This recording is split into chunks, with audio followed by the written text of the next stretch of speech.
Χριστός Ανέστη.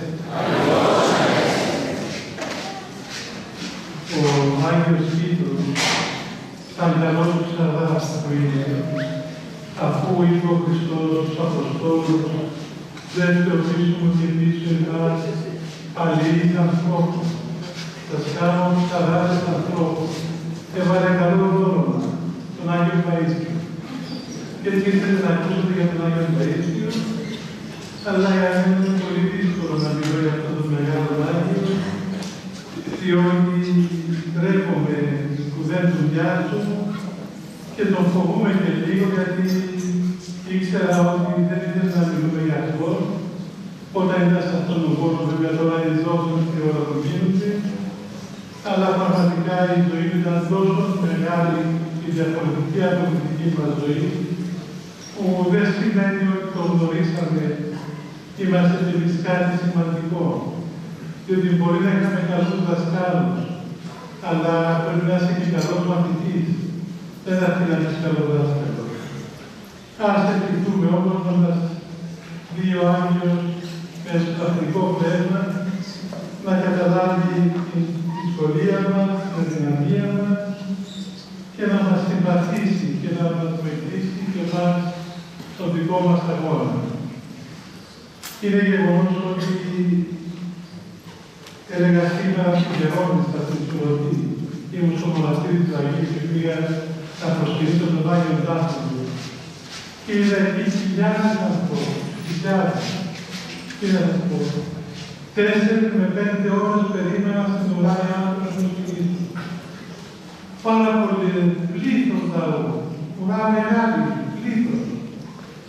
Και έλεγα στην Γερόνιστα αυτό το μεγάλο γεγονός του Αγίου Διανύτος Παΐσιου και της έλεγα ότι οδηγόταν και αυτή δικά της βιώματα και εμπειρίες και έλεγα Γερόνιστα, αν αυτά τα οποία εγώ θυμούμαι στους ανθρώπους που τα διηγόταν κάποιος άλλος, δεν θα τα πίστευα.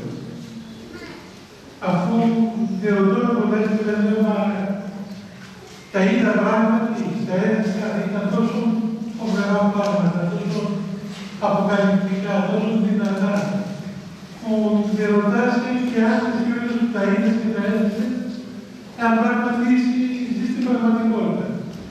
Γιατί η ζωή αυτού του μεγάλου Αγίου ήταν μια διαρκή έκρηξη θαυμάτων και σημείων. Αλλά το πιο φοβερό πράγμα δεν είναι τα θαύματα του Αγίου Παΐσιου. Αυτά τα βλέπουμε καθημερινά, τα είχαμε συνηθίσει μόνο. Εγώ ήμουν μαζί με τον Άγιο, όχι βέβαια δίπλα του καθημερινά, αλλά σε μια στενή πνευματική επικοινωνία για 16 χρόνια. Από τα 18 μου χρόνια που πήγα στο Πανεπιστήμιο να σπουδάσω, έφυγα πήγα το Αγιονόμο και συνδεόμουν πάρα πολύ μαζί του μέχρι τα 34 που έφυγα στην Τελική. Και έζησα τώρα τον Άγιο γεγονότα θεϊκά και δυναμικά. Αλλά το μεγάλο γεγονός ήταν ο ίδιος ο Άγιος. Αυτός ήταν το μέγα γεγονός. Και αυτό μου έκανε εντύπωση. Και με ρωτούν και διάφοροι άλλοι, είδες θαύματα, πώς αισθάνθηκες που έπρεπες θαύματα. Λέω, δεν με εντυπωσιάζουν τα θαύματα. Με εντυπωσιάζει ο Άγιος.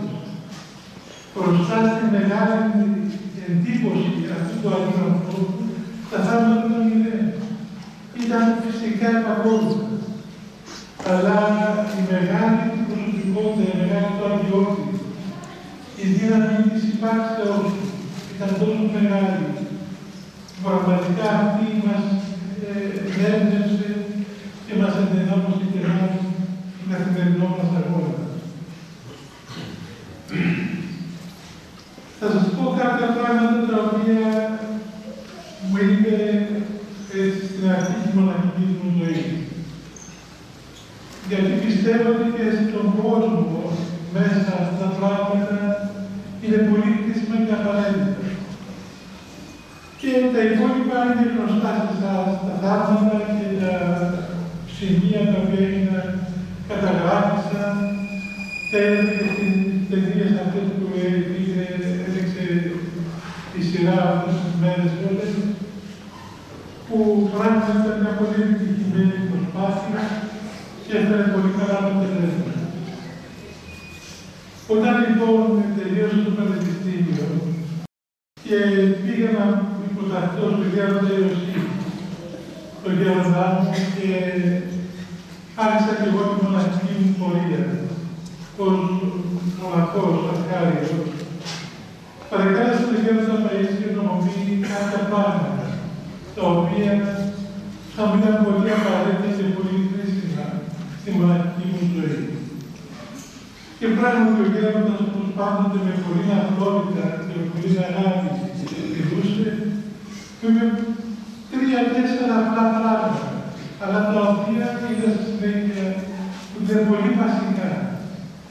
Και αυτά επαναλαμβάνω όχι μόνο στη μοναχική πολιτεία, αλλά και στον έννοιο βίο, και όπου και είναι ο άνθρωπος. Είναι πολύ χρήσιμο. Μου είπε λοιπόν πρώτον να προσέξω πάρα πολύ να έχω καλούς λογισμούς. Ήταν ένα από τα μεγάλα βασίματα του Αγίου Παϊσίου αυτού του πράγματος. Να έχεις καλούς λογισμούς. Να έχεις μια μηχανή που να παράγει καλούς λογισμούς. Θυμάμαι είχε ένα παιδί τότε και ήθελε να γίνει μοναχός. Πήγε σε πολλούς γέροντες και δεν τον δέχτηκαν, δεν μπορούσε να μείνει. Και έρχεται στο Γέροντα Παΐσιο και του λέει: Γέροντα, εάν δεν με κρατήσεις εσύ, που είσαι Άγιος, ποιος θα με κρατήσει? Γέροντας ο Γέροντας δεν είναι Άγιος, αλλά να προσπαθήσεις να αποκτήσεις μια μηχανή να κάνει καλούς λογισμούς. Γιατί παράγεις καλούς λογισμούς, και αυτό το ευλάβει πάρα πολύ. Αυτό το πράγμα είναι πολύ σημαντικό. Ο άνθρωπος να καλλιεργήσει την ψυχή του σε τέτοιο σημείο πνευματικό, που να παράγει καλούς λογισμούς, δηλαδή να μην έχει καλούς λογισμούς για τους άλλους ανθρώπους. Διότι, εάν έχεις καλούς λογισμούς για τους άλλους ανθρώπους, τότε και τα καλά που θα δεις σε αυτούς τους ανθρώπους, θα τα μεταποιήσεις σε στραβά και ανάποδα. Και τα κακά θα τα κάνεις χειρότερα από ό,τι ήταν προηγουμένως. Το θέμα είναι, ρώτησα τον Άγιο, λέω: Γέροντα, πώς θα αποκτήσουμε αυτή την καλή μηχανή που παράγει καλούς λογισμούς? Καλά το λες, εντάξει, εύκολο είναι να το λες. Αλλά εμείς είμαστε διαστραμμένοι, είμαστε κακοί, πονηροί άνθρωποι. Πώς θα γίνουμε αυτοί οι καλοί άνθρωποι που παράγουν καλούς λογισμούς? Και ο Γέροντας που υπέδειξε εδώ πράγματι, ο άνθρωπος μετά την πτώση έχει μια αρρωγή στην πονηρία, στην κακία, στην δυσκολία. Εύκολα εντοπίζει το κακό και το υποψιάζεται κιόλας και το υποπτεύεται. Και μπορεί να μην το βλέπει, αλλά το υποπτεύεται από μόνος του. Και σας λέω ένα παράδειγμα που ήρθε εκεί μια ομάδα παιδιών και του λέει: Γέροντα, πήγαμε στο Αγιονόβρος να είδαμε και πράγματα που μας σκανδάλισαν. Πράγματα που σκανδάλισαν στο Αγιονόβρος, ναι. Λέει: κοίταξε παιδί μου, το Άγιος Νόμος είναι ένα περιβόλι. Όπως το κάθε περιβόλι έχει τα ωραία δέντρα, τα ωραία λουλούδια, και σε μια που έχει κοπριές για να βάλουν τα δέντρα. Έτσι και το Άγιο Νόμος. Αν μπει μια μύγα μέσα στο περιβόλι αυτό, θα πάει στις κοπριές. Θα πάει στα καλά λουλούδια. Αν μπει μια μέλισσα, μια πεταλούδα, θα πάει στα καλά λουλούδια, θα πάει στις κοπριές. Εσύ κοίταξε τι είσαι. Αν είσαι καλή πεταλούδα ή καλή μέλισσα και παράγεις μέλι καλό, θα βρεις τα καλά στοιχεία. Και του λέει: τι είδες που δεν σου άρεσε? Του λέει: είδες μοναχούς να κοιμούνται στην εκκλησία. Και ο Γέροντας είπε: πόσο με συγκινεί όταν βλέπει τους μοναχούς να κοιμούνται στην εκκλησία. Πόσο με συγκινεί αυτό το πράγμα, γιατί αυτοί οι άνθρωποι αγωνίζονται υπεράνθρωπα, λιώνουν κυριολεκτικά στην άσκηση. Και ως άνθρωποι, ώρες πολλές ατελείωτες στην προσευχή και στην αγωνιστία, δεν επαράσσεται μοναχικά με την δουλειά που κάνουν. Αλλά ο καλός Θεός συγκινείται όταν βλέπει τον ίδιο των αγωνιζομένων ανθρώπων. Και δεν σας σκανδαλίζει ότι εσύ εκείνη την ώρα κοιμάσαι το κρεβάτι σου και πηγαίνεις όπου θέλεις και κάποιοι άνθρωποι αγωνίζονται προσευχόμενοι. Εμένα με συγκινούν αυτά τα πράγματα. Δεν με σκανδαλίζει. Και μας έδειξε ο Γέροντας πώς είναι σημαντικό να βλέπεις το καλό των λυκούς στον άλλον άνθρωπο. Άκουσα μια κασέτσα τελευταία της Αγίας Γερόντισσας Καρδιλίας. Τη ρώτησε κάποιος, η ρώτησα, πήγε σε τόσον τόπο, σε τόσον κόσμο, τόσες χώρες, είδες κακούς ανθρώπους, συνάντησες κακούς ανθρώπους. Όχι, όχι. Το Θεός δεν έκανε μια πάνω. Το Θεός μια φυσικότητα. Και λέω, καλά, δεν είδε κάποιους ανθρώπους αυτοί. Ήταν χαζοί, ήταν τυφλοί, ήταν. Δεν ήταν τίποτα πράγματα. Αυτός είχε καλούς λογισμούς. Έβλεπε τους ανθρώπους καλούς. Διότι που λέει το Ευαγγέλιο, εάν ο καλός το απλός είναι, όλος ο δούμε αυτό την ονέσαι. Αν είσαι απλός άνθρωπος και είσαι καθαρά μάτια, θα βλέπεις όλα καθαρά. Και αν είσαι πονηρός, θα βλέπεις όλα πονηρά. Και λέει ο Γέροντας ένα παράδειγμα ότι ας υποθέσουμε, λέει, σε κάποια παιδιά εκεί πίσω, ότι περπατάς το βράδυ στην πόλη και βλέπεις όλα μία δεν θα είναι κανένα μία περπατά σε μια πλατεία, κάπου που δεν είναι τόπος και ώρα κατάλληλα να τους γυρίσει. Αν έχεις καλούς λογισμούς, θα πεις ότι αυτός ο ιερέας ήταν σε ένα σπίτι αρρώστο, ετοιμοθανάτο, που είχαν ανάγκη και πήγε στην παραστατή. Και αν έχεις κακούς λογισμούς, θα πεις αυτό που δεν είναι διασκέδαση της τηλεόρασης. Άρα λοιπόν το γεγονός, ο καλός λογισμός που μετατρέπει σε καλό και ο κακός λογισμός που μετατρέπει σε κακό. Αυτό το πράγμα, όταν είμαστε και στην καθημερινή μας ζωή, είναι σημαντικό. Να μάθουμε να βλέπουμε τους καλούς ανθρώπους και τους άλλους ανθρώπους με καλό λογισμό. Αλλά πώς γίνεται αυτό? Γίνεται όταν εμείς μπούμε μέσα στην πνευματική αγωγή της Εκκλησίας.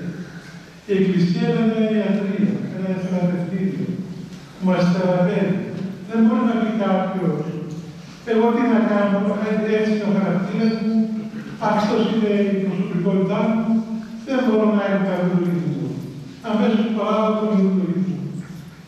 Σίγουρα είμαστε όλοι μας εμπαθείς κι άλλους, αλλά η Εκκλησία μας θεραπεύει μέσα από τα Αγία Μυστήρια, μέσα από την ασκητική αγωγή, μέσα από την εξομολόγηση, μέσα από την προσευχή, μέσα από την μελέτη των Βίων Αγίων, το έργο των Αγίων Πατέρων μας, εντοπίζουμε τις αδυναμίες μας και θεραπευόμαστε. Αλλήμωνο εάν η Εκκλησία μας θεράπευε, τότε δεν θα έχει λόγο ύπαρξη.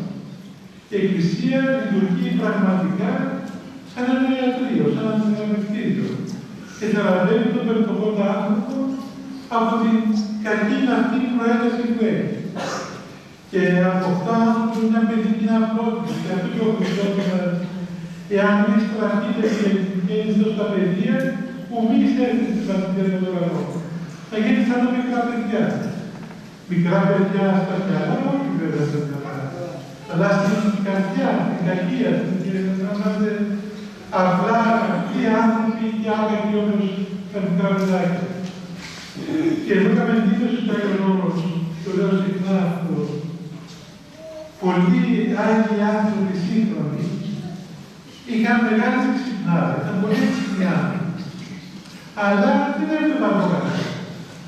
Και εμείς που είμαστε νεότεροι και είμαστε στην μέρα των κόσμων, ερωτώμαστε με τον που λέγαμε καλά ο Γέροντας, τόσο έξυπνος άνθρωπος, δεν καταλαβαίνει ότι αυτός που είναι κακός, πονηρός, θα να τον λέτε. Δεν ήθελα να τον δούμε αυτόν τον τρόπο. Και εγώ να σας πω την αλήθεια, λίγο έτσι επήραζε αυτό το πράγμα. Και δυσκολευόμουν να το ερμηνεύσω. Όταν έβλεπα τους Γέροντες μας να συμπεριφέρονται με μια παιδική απλότητα. Ενώ ήταν και τραβιάρα στα παιδιά. Και μετά όταν έκανα κάποιες ομιλίες στην Κύπρο και ερμήνευα τον ύμνο της αγάπης, και εκεί που λέω ότι η αγάπη όλη είναι το κακό, τότε κατάλαβα ότι αυτοί οι άνθρωποι έβλεπε η αγάπη σώθη, δεν οδηγήσαν το κακό. Δεν ήθελα να δω το κακό. Το έβλεπα, το ήξερα, αλλά δεν ήθελα να το παραδεχτώ. Μπορεί να είναι μητέρα με το παιδάκι της και δεν βάζει κακό πολιτισμό. Δεν θέλει να παραδείγει το κακολογισμό, γιατί το αγαπά. Έτσι και οι άνθρωποι αυτοί, επειδή έχουν μεγάλη αγάπη στον Θεό και μεγάλη αγάπη στον άνθρωπο, δεν λογίζονται το κακό. Και αυτό είναι πολύ σημαντικό για τις σχέσεις μας μέσα στον κόσμο. Δεν μας κάνουν να είμαστε επικίνδυνοι και αφελείς. Όχι. Η απλότητα, η καθαρότητα, οι καλοί λογισμοί μας κάνουν να είμαστε σώπροπες. Να ξέρουμε και να διαχειριζόμαστε τα πάντα με μια σύνδεση. Να μην έχουμε μέσα μας καχυποψίες και έτσι πράγματα που μας βλάπτουν. Και έλεγε ο Άγιος Παΐσιος, ρωτάς έναν άνθρωπο, λέει, και του λέει, καλός είναι εκείνος εκεί ο γειτονάς του. Ο άντρας σου, η γυναίκα σου, καλώς είναι πάντα, αλλά δεν με γίνονται άλλα. Και μοιάζει λέει αυτό το άλλα που λέτε, σαν κάποιον που κάνει μια ομελέτα ωραία και πέφτει και μια μουσουλιά μέσα και δεν θα πει το λογικά. Δεν γίνονται τα μάτια πίτη, δεν θα το πεις. Δεν χάλασαν όλα. Και δεν ήθελε ποτέ να λέμε πράγματα μειονεκτικά για άλλους ανθρώπους. Πάντοτε έβρισκε έναν καλό λογισμό να μας βάζει. Το πρώτο πράγμα λοιπόν που μου είπε είναι να έχουμε καλούς λογισμούς. Και ότι οι καλοί λογισμοί αποκτούνται μέσα στην καθαρή καρδιά του ανθρώπου, ο οποίος θεραπεύεται μέσα στην Εκκλησία. Μετά για μυστήρια, με την άσκηση, με τη μελέτη και τη σωστή. Το δεύτερο που μου είπε είναι να αγωνίζουμε με φιλότιμο. Ήταν κάτι πολύ σημαντικό στη διδασκαλία του, όπως ξέρετε, φαντάζομαι, στην τηλεοπτική σειρά. Ο Γέροντας συνεχώς έλεγε τον Συμβουλή να αγωνιζόμαστε με φιλότιμο. Τι σημαίνει αυτό στην δική ηθολογία? Σημαίνει ότι ο άνθρωπος πρέπει να κάνει ό,τι κάνει από αγάπη προς τον Θεό και από αγάπη προς τον άλλον άνθρωπο. Να μην το κάνει γιατί το επιβάλλει κάποιον καθήκο ή έχει να κάνει για να φέρει να αυτό το πράγμα, ένα συμφέρον. Και ξέρουμε ότι οι πατέρες της Εκκλησίας μας έχουν τρία στάδια στην πνευματική ζωή. Λένε ότι το πρώτο στάδιο στην πνευματική ζωή είναι το στάδιο του δούλου. Αυτού που αισθάνεται δούλος και φοβάται τον Θεό και κάνει ό,τι κάνει, διότι φοβάται τον Θεό. Και αυτό είναι ένα είδος σχέση με τον Θεό. Αλλά δεν είναι το τέλειο είδος σχέση. Είναι κάτι σημαντικό, αλλά δεν είναι τέλειο. Είναι ατελές και έχει μειονεκτήματα. Αυτό είναι το στάδιο που ο άνθρωπος έχει θρησκευτική σχέση με τον Θεό και θέλει να τον καλοκρατά και να τον εξυπηρετήσει. Σε αυτό το στάδιο ο άνθρωπος φοβάται τον Θεό. Δεν κάνει αμαρτίες, διότι φοβάται να μην πάει στην κόλαση. Και αν θέλει ο Θεός λέει ότι δεν θα πάει στην κόλαση να κάνει αμαρτίες, θα τις έκανε ευχαρίστηση. Και έλεγε ο Άγιος Παΐσιος, μια φορά είναι αστειευόμενος, και αν σκεφτείτε λέει να γίνεται ψέμα παρουσία και να βρεθούμε όλοι μπροστά στον Χριστό. Και να μας πει ο Χριστός, παιδιά, τι να σας κάνει. Ήρθατε πολύ και στο παράδειγμα δεν έχει τώρα του χώρο. Δεν μπορώ να σας βάλω μέσα, δεν έχει χώρο στο παράδειγμα. Τέλος. Αυτοί που είναι αυτό το στάδιο που έχουμε χρόνο να πάμε πίσω. Να κάνουμε ό,τι χάσαμε. Είναι το η κακή σχέση. Ενώ τα φιλότιμα παιδιά του Χριστού δεν πειράζει τι σχέση. Φτάνει το γέλιο του παράδειγμα και εμείς θα πάμε κάπου αλλού. Κάτι θα κάνεις για εμάς. Αυτή η φιλοτιμία είναι που χαρακτηρίζει την θεολογία του Αγίου Περισσότερου. Το δεύτερο στάδιο είναι το στάδιο των πιστωτών. Κάνουμε ό,τι κάνουμε και να πάμε στον παράδεισο. Και να έχουμε το θερματί μας. Και να ακούει ο Θεός τις προσευχές μας. Και να πάμε καλά οι δουλειές μας, η υγεία μας, τα παιδιά μας, τα έργα μας. Και όταν δεν πάνε καλά και αρρωστούμε και γίνεται μεγάλη έτσι δυσκολία στη ζωή μας, σκανδαλιζόμαστε με τον Θεό. Και λέμε γιατί ο Θεός επιτρέψει αυτό το πράγμα. Εγώ προσευχόμουν, εκκλησιαζόμουν, έκανα λαιμοσύνη, έκανα καλά έργα, έκανα γιορτές στην Εκκλησία. που έλεγαν όλα αυτά τα κακά και εδώ τους άλλους που δεν πάνε όλα καλά. Αυτό το στάδιο του Χριστού. Και αυτό καλό είναι, αλλά κάτι τελειώσει ακόμα. Το στάδιο των τέτοιων του Θεού, όπως είναι αυτά τα παιδιά του Θεού, τα φιλότιμα, που αγωνίζονται για να μην συναχωρέσουν τον Χριστό, για να αναβάσουν τον Χριστό χωρίς να συναντήνονται. Δεν αμφιβάλλουν, δεν αμφισβητούν την αγάπη του Θεού και την αρχοντιά του Θεού. Και ο Θεός, σαν καλός πατέρας που είναι, πάντοτε επιβραβεύει τα καλά παιδιά του, διότι είναι ο σκοπός του Ευαγγελίου, ο σκοπός της άκουσης του Θεού Λόγου, είναι όπως το λέει ο Άγιος Ιωάννης ο Θεολόγος κατά Ιωάννη Ευαγγέλιο στο κεφάλαιο 1, όσοι δεν έχουν αυτό, έδωσε να αυτή την εξουσία τέκνα Θεού γενέσει. Θα γίνουν τέκνα Θεού και πραγματικά γίνονται τέκνα Θεού οι άνθρωποι, αυτοί που με φιλότιμο αγωνίζονται. Και στην πράξη σημαίνει φιλότιμο να κάνω ό,τι κάνω από αγάπη προς τον εαυτό μου. Να μην βάζω δεύτερη ζωή μου μέσα, αλλά να κάνω αυτό το οποίο με αναπάρει, αυτό το οποίο με εκφράζει από αγάπη προς τον Θεό και τον εαυτό μου. Στην ταινία έδειξε ένα γεγονός εκεί που ο γέροντας, περπατώντας να πάει στο καρύδι του, έπεσε σαν ένα λάθος μέσα. Το είδατε, φαντάζομαι. Και μετά εμφανίστηκε ένα θείο, αυτό που το έβαλε και το πήρε. Δεν το είπα όλο αυτό το γεγονός. Ο γέροντας μας έλεγε ότι βρήκε ένα παιδί στον δρόμο που ήταν πολύ περδεμένο και πολύ συγκεκριμένο. Και το παιδί έπρεπε να του πει το πρόβλημά. Ο γέροντας στάθηκε εκεί. Ήταν απόλευμα, ήταν χειμώνα. Και το παιδί του έλεγε τα προβλήματα και δεν τελειώνει. Και νύχτωσε. Και ο γέροντας δεν έβλεπε, δεν είχε φαγό να παίξει. Ήταν πολύ δύσκολο ο δρόμος. Μες στην έρημο, στο Αγγλό, μες στα βουνά. Πηγαίνοντας έπεσε στην παγίδα αυτή που θέλει και τα ζώα. Έπεσε μέσα και δεν μπορούσε να πει τίποτα. Και σε μια στιγμή αισθάνθηκε ότι θα πεθάνω εδώ, θα χειμώνα. Κρύο πολύ, ο γέροντας μισή πρωί την είχε και είπε στον Θεό, Θεέ μου, ας χάσω εγώ τη ζωή μου, αλλά ας βρει το παιδί του δρόμο.